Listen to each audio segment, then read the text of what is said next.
Welcome back to the Marvel Movie Minute, a daily podcast in which we assemble to explore the films of the Marvel Cinematic Universe, 1 minute at a time.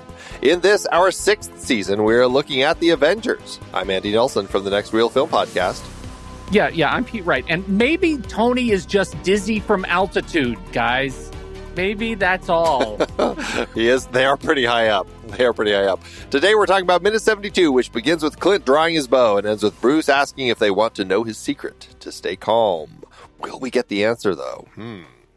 Back on the show, sadly for the last time this season, it is Clark Gregg's best friend, Kyle Olson. Hello, Kyle. That's right. And I have the email address of one of Scarlett Johansson's lower-level assistants. So, Maybe she even still works with her. Who knows? Aspire to greatness, Kyle. Aspire That's to right, greatness. exactly. Yeah. I do. There are two people in this room who have both been rejected by Scarlett Johansson. That is something I get to hang my hat on. I have never been rejected by Scarlett There you go. Johansson. See, Yeah. it's a rite of passage. Outstanding. Well, we're coming into this minute with Scarlett Johansson's best friend, Jeremy Renner, a.k.a. Clint Barton, getting ready to shoot an arrow. And I guess it is as we find out, some sort of a bomb or something on the tip. It's blinking, and it's got its own little cute little baby hooks that it uses to attach itself onto the helicarrier as it swings back around, attaching itself to the back of Engine 3. Guys, if you think about it, it's kind of like if Zeno's arrow met Chekhov's gun above Hitchcock's time bomb. Oh man, hat That's on right. a hat on a hat. Oh, that's right. Yeah. Just let the audience dwell on that for just a minute. They break that on down. They're going to need it when they come back. Let me just bring back a bookmark we set earlier. Does the Mind Stone control affect somehow lung capacity and cognitive performance at altitude? Because we've talked about this before. Oh, yes. The helicarrier is up in the air and they just open the Quinjet and everybody's fine. And it's also really quiet. That is the thing that always takes me out of this sequence. It just feels it's just too much, Jeremy. It's too much. But he's super human. Do you like how I blame Jeremy Renner for this fault? It's all his fault. He knows where to aim his feet, so he doesn't. It's all in positioning of your feet. It's all about the That's right. feet. Yeah. Foot care. I gotta say though, I do love a no look shot. Oh yeah. That was pretty cool. Yeah. It is cool. It's bittersweet. Every time they do it, I'm sort of like, okay, that's pretty cool. I mean, it all works well. I mean, to Pete's point, though, the logistics of what they're doing only work if this thing is... what did we say, Pete? You have to be under 15,000 feet before you don't have that suction effect. And so, I mean, the helicarrier is might as well just be on the ocean still. What is it even doing in the air at this point? Yeah. Also, watching the movie bend over backwards to try and make it so an archer is the right tool for this job. Exactly. Right. Okay. Exactly. Sure. Why didn't they just jump out? Also, they're in a Quinjet. You could have loaded it up with explosives and just detonated it after you land. It'll do as much damage as this one arrow. What we're setting up is that Clint has all sorts of cool arrows. We need to set that up. This is all we've seen him use are regular arrows so far. He shoots the guys at the security office in the throat with regular arrows, and it was a bore. Now we finally get to go, oh, he actually has something else up his sleeve. This is exciting. We needed that, right? We needed the special arrows. Yeah. Because it is also set up for the fight later when he has lots of special arrows. We have to know that he's capable of multiple arrows. I get it. Exactly. And eventually he'll have Hank Pym particle arrows. He'll have all sorts of crazy things. So we need to get exactly start seeing where this road is going to go. Right here. We start with the flashing LEDs and the beeping. Yes, right Yes. here, right here. And the cute Always little with the hooks. beeping. The cute little hooks. And the Exactly. cute little hooks. All right. So, all right. So he's done his job. Now we're back in the Wishbone lab, and this is where you really start getting a sense that the Mind Stone is doing something, because Steve has a few. He and Tony are still talking about going at it. Thor is like making comments about how everyone's so petty, but then as people are talking, they're starting to like Thor is kind of like, rolling his eyes like, God, what is that in my head? And Tony rubs his eyes like we're getting sounds. It all sounds like something is happening. The Mind Stone is doing something. Pete, explain your point now. I hate it. I just hate this. It works so bad. Like, if you take away all those performative aspects, right? All the lines still work in my headcanon of this. All of them still work. They right? do. Let's go a few rounds. You people are so petty and tiny. That is absolutely something Thor would say. Whether he is actually seeing them as getting tinier because of the Mind Stone, or because he's just Thor and he's kind of a dick. I think it's better if it remains human and then just let the sabotage begin. I don't have a case. That's what I'm trying to say. I'm just getting mad in order to mask the fact that I don't have a good case, because they performed it to your specifications, to your point. But here's the question, though. Yeah. Then what is the reason for building this scene this way? Could we have had this scene play out without this? Without any of this kind of sense of the Mind Stone kind of doing all of this stuff with them, and still had everything work out the way it does? What is the particular reason that they've decided we need to make it this thing that's doing this here? I have no answer for that, because you just made my point. The entire sequence could be done without this Mind Stone control, and it would be fine. It would be fine. We would still have Hawkeye and team coming to get the Mind Stone for whatever they want to use it for, their malevolent activity for Loki. We could still do that and just let the Avengers fight each other. My counterpoint to that is it has to be Loki. It can't be Loki's guy who shoots arrows. It has to be Loki doing all of this stuff. But I don't think they've made that case. He has to be the reason that the reason he got captured, to be on there, to be near the staff, to get Hulk activated to tear them apart. It has to be him doing it, not I set my guys to come and blow stuff up, because then he could be anybody. Yeah, because I mean, if right now there's only one like hypnotized dude on that ship, so they could have been Crossbones. Oh yeah. And he's just hired, because there's plenty of guys in the MCU you can just hire to blow stuff up. Exactly. Yeah. And in the deleted scene, they talk about how Clint says there are all these people who, S.H.I.E.L.D. has lots of enemies. That's how they build this team. Right. So, I mean, it could have been AIM, I mean, it's, so yeah, but if you're going to have it be Loki, then Loki has to be the main one who's doing a thing.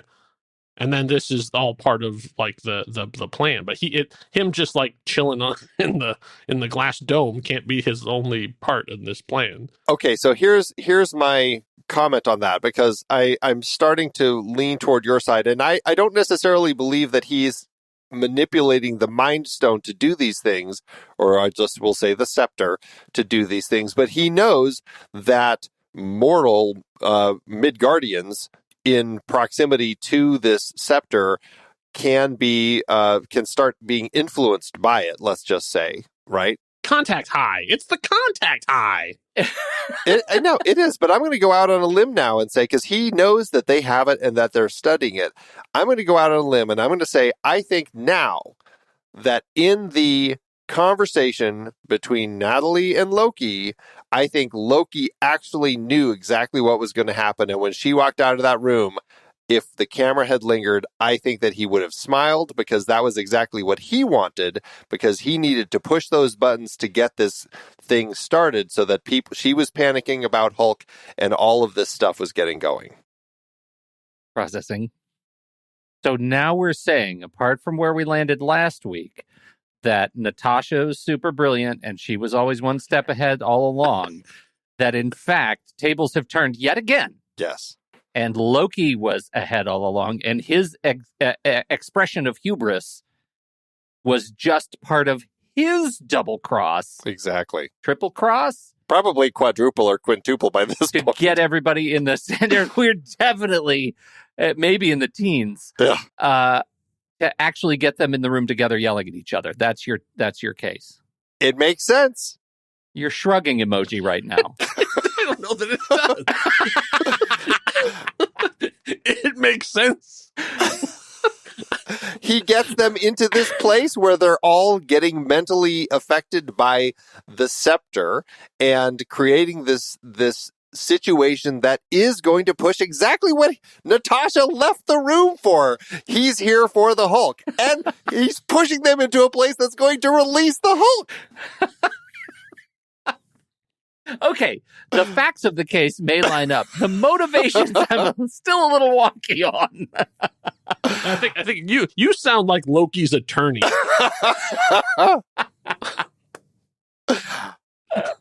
Like, hey, he was going to win no matter what. Like, That's right. That's right. He was going to win no matter what. Yeah, that's right. He had all the angles covered. But I think that there could be a case to be made. If we're going to say that Loki potentially is somehow still able to control the scepter from his cell, I think there's room to say that he was trying to get them into a place where they were all together and starting to argue with each other.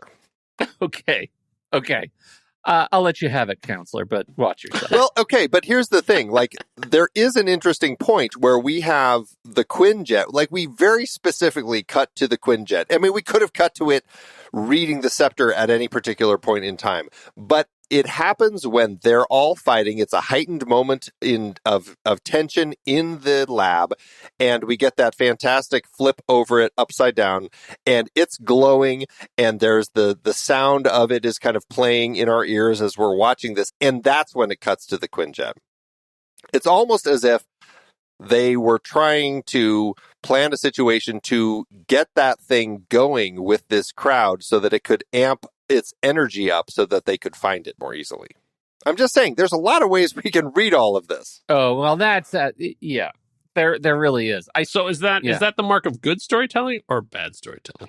Well, this is a great question. This is something we've been talking about a lot over the course of this because season. If we're having this, like, it's fun as nerds to have this conversation, but is it good storytelling? The fact that it's not actually clear to us the motivations of this complex web of characters in getting to the next major beat. And I don't think it is. As much as I love this movie, I think this is confusing. So sometimes there's like you don't always get all the answers in life. That's what things are. And then sometimes it's just like, I'm going to put some weird stuff in there because I can, or I'm going to leave things vague because I'll let you do the work. There's this difference between like a master storyteller going, I'm not going to show you all my cards, and people being like, I don't know, the audience will figure it out. Yeah. So that's the weird back and forth we have here. Yeah. Like, is it a master storyteller like letting you figure it out, or is it just like, it doesn't matter. People just want to see people punch people. Yes. Is the master storytelling just moving things forward because they need to get to the next beat? And that's might be fine too. But if we ask the question and we can't retrace it, then I think, yes, we might need to go do some things with ourselves. Well, and I think if you took a situation with, let's just say, Firefly, for example, and we run into this sort of complication in that particular film, it may not be as much an issue as something like this particular film, which is not only building many, many films from it, but also many films that now also are taking place before it, and somehow still all needing to tie in. And when you are using this, if we want to call it master storytelling to kind of move the plot along, so be it. But when you are doing that in a situation like this, where they are doing that and they have all these puzzle pieces that they need to be manipulating for years and years, it ends up making it a little harder to have, sensible conversations, because suddenly so many pieces just don't line up. And, I mean, that'll perpetually be a frustration, even just watching the film, because there are always going to be things that's like, why is Eric not under Loki's control anymore? Yeah. all sorts of things. Retcon. But here's the other. Because he punched him. Because of the punch. Yeah. The other, the part of the thing that allows us to be a little bit hand wavy about the whole thing is that all these characters are really so well cast, and everything on screen is just oozing charisma, even as the beats are confusing. Like, I do like watching it, and it is well written dialogue that I enjoy hearing. I like letting this whole sequence kind of wash over me. And so it's easy to just let some of those things go. But there's something deep inside me that just says, how did they let him get away with this kind of plotting? Right. And also the fact that this is Tig's second movie. Yeah. Yeah. Second. That's a great point. That's a great Well, point. with a lot of TV under his belt, let's just so be much fair. TV. Well, yeah, but we know that there's a vast difference between that. When you're like you're the hired hand for the week, as opposed to being the generalissimo of a $100 million empire for a short time period. Right. Navigating complexity, for sure. Yeah. Well, we get to this point in this conversation, and this, I'm glad that you're here for this, because this is where we get to have Bruce, like this reveal of him and how he actually had tried to commit suicide, which, as you talked about on your show, was the original opening of The Incredible Hulk. It was, kind of that deleted scene. And it's a really interesting kind of character beat that we have with him. And I kind of like to think that when he's saying this, he got low, he put a bullet in his mouth. Actually, it was Edward Norton who put a bullet in his mouth, and Mark Ruffalo spit it out. Is perhaps what happened there. The other guy spit it out. Oh, very nice. But regardless, I like that they actually integrate kind of that. And I don't know if that makes that kind of that deleted scene canon now, but I mean, it is kind of part of the storyline here. I mean, how does this particular shift in tone here work for the two of you? Yeah, it's interesting in terms of the conversational gambit of everybody sort of like at each other and taking jabs and stuff too, that all of a sudden everything stops. Yeah. And so all of a sudden suicide is on the table. And so everybody just goes, "Ooh." And so then he sort of like stops the room and then sort of continues on and tells this story. And we actually see, like, we talked about it in there, because not only was it, part of the original Incredible Hulk, but like they shot it, edited it, special effects, scored it. Like, it was in the movie really, really late. And it was the opening scene. Like, come on, everybody who enjoyed that Bill Bixby television show, come and see this and watch the main character try to commit suicide on screen. It's interesting that I watched it again too in anticipation of this too, and he actually does not like put the gun in his mouth. He doesn't get that far. Like, Hulk doesn't let him get that far. Right. But I don't think I can. We talked about this, I think, with Superman at one point, but like, I don't ever remember a time that a future movie went back and made a deleted scene canon. Like, wow. Yeah. like Joss Whedon went like, yeah, you guys cut that out. That was a mistake. I'm gonna make it part of the history. Like, he went back. I mean, because it was years earlier. So it wasn't like one of those the octopus thing in Goonies or whatever. Like, no, this was like nope. This is important enough that I'm going to put it in and put it on there too. Wow. Okay. So it's up dead. And I had actually read, I think it was something on Tumblr. I couldn't find the actual post, but somebody had said, looking at the reactions, you can see how people have felt about this. And they so like, this person was extrapolating, saying, like, you look at like Steve and you can see, yeah, I know people who have committed suicide. And you look at Tony and you say, yeah, I was one of those people who almost tried that. Like, it's like you can see it in their eyes, like how they're reacting to it. You can take of that what you will, but I thought it was interesting that people see that in there. But yeah, coming back to the idea of one of our heroes admitting he tried to end it all. Yeah. Whoa! In this fun summer romp, all of a sudden we got a whole new emotional gambit that we have raised in the room. What do you think? Was it too far? Well, I don't think it was too far. I actually think it's a great way energetically in this sequence, which builds up and up and up with great. It's just more and more frenetic. It's more and more intense. And then this is effectively Banner as the emotional Hulk dropping his fist on the moment, right? He's like, Yeah. All of you guys don't understand the degree to which I can mess things up here, right? And I think that is an important beat. I think it's an important level-setting beat for them as a group, for Fury to be reminded, even though clearly he already sort of has an understanding, for everybody to see that this is kind of the respect with which Banner treats his own alter ego. I think it's perfect. And I also, I mean, I love, to your point, I love the sort of the, I don't want to say guts, that's too generous, of Tig to actually put this in the movie as to canonize the deleted scene. To your point, I think it's perfect. I think it's great. Well, and, we've talked about how it's interesting that so many films, so many franchises, they make like extended editions, as kind of a regular thing. And, many directors are excited about adding back in deleted scenes. And this is a franchise where they never have, like, there's, so many projects out there now. And it's like they have very specifically said, yeah, we'll include it in the bonus features, but we're not going to actually go back in and retell the stories. It does make you wonder if it's one of those things that it's like, it makes it very hard for, as we were just saying, like when you have so many stories that you're telling and then you go back in and you canonize this stuff by putting it in, suddenly it's like, well, now does that line up with all of this stuff that we've been doing? And I can only imagine that it just is one of those things where like it just makes it too hard to make sure we're not crossing too many lines in the story threads of what our reality, how it exists.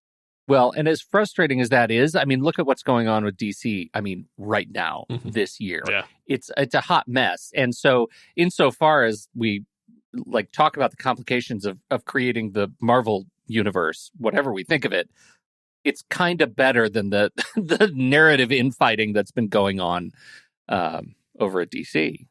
I don't know what you're saying. Black Adam was no one else great. has been able to do this. Rest in peace, Dark Universe. Things are going great. It's great. That's Time for great. another reset. We're fine. We're all fine here. Well, it is. How are you? It is a fantastic beat that we have with Bruce here, and you can once you know what's happening, you can tell that he is, as he's kind of laying all this out. He's talking about, you want to know my secret, Agent Romanoff? You want to know how I stay calm? You can tell he's picking up the scepter.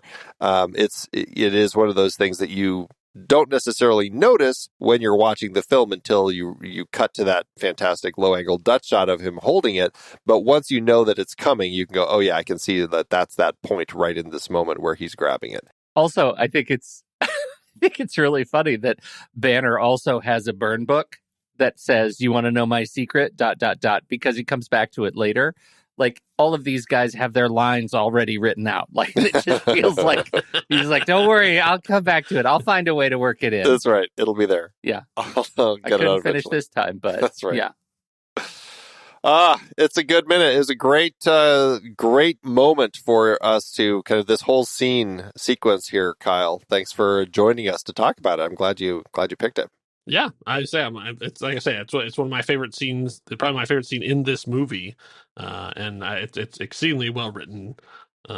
It's nice to see all of them sort of get their moments too. Yeah, like in an ensemble, having written ensemble scenes too, like having to service every character in that room is a tough thing to do, and so this was great watching the ping pong ball go from person to person and everybody keeping in the air at the same time. Yeah, right. And you can see why they probably didn't have Maria Hill and Agent Coulson joining into this particular scene, because that would only add more people to have to include in this conversation. Oh, well, wonderful time talking with you, Kyle. Tell everybody again one last time about some of the projects you're working on out there. Sure. Let's see. Let's do the full recap for those who weren't before. So we got Cool Time Dice Hours, my actual play role playing thing. We've got Sitting in the Dark, which is our horror theme podcast, which you hear a bunch of different voices are, not just this one. I got Swashbuckling Ladies Debate Side, which you'll barely hear my voice at all, but maybe you'll hear my weird turns of phrases through my characters' voices. And then the Curiosity Codex, which is much more about how interesting Mandy Fabian is, and then how terrible of an interviewer I am. So check that out too, because she's great and I'm okay. And then check out Jess Plus None. I don't know when it's available yet, but when it's available, it's going to be well worth your time. Absolutely. We'll be making sure that people can see that. So awesome. We'll have the links for everything in the show notes. Kyle, again, thank you so much. Thank you for having me back. Good luck from here on out. I think things are going to be fine. Oh yeah, I think this is the big point fine. of turn that it's going to turn. Yeah, this is it. I mean, now that I think everything's just going to calm way down. We're going to sit around that big table, talk about fine. I'm just going to look through my Captain America Avenger cards. Just see. You know, it's weird. Like the second half of them have a bunch of bloodstains on them, but I'm sure it's fine. Blood on you guys them. will figure out Wait a why. minute. Just let me know. Well, hey, I just want to say 72. This is minute 72. We are now officially across the halfway point with this movie. 143 minutes, 143 Is episodes. it time for the halftime show? Yeah, so after for the this, halftime show, everybody. But no, thanks everybody for tuning in. And Pete, thanks as always. I got to go back to my rented room. Bye. Sorry, I rented it out to someone else. Until next time, true believers. Enough said.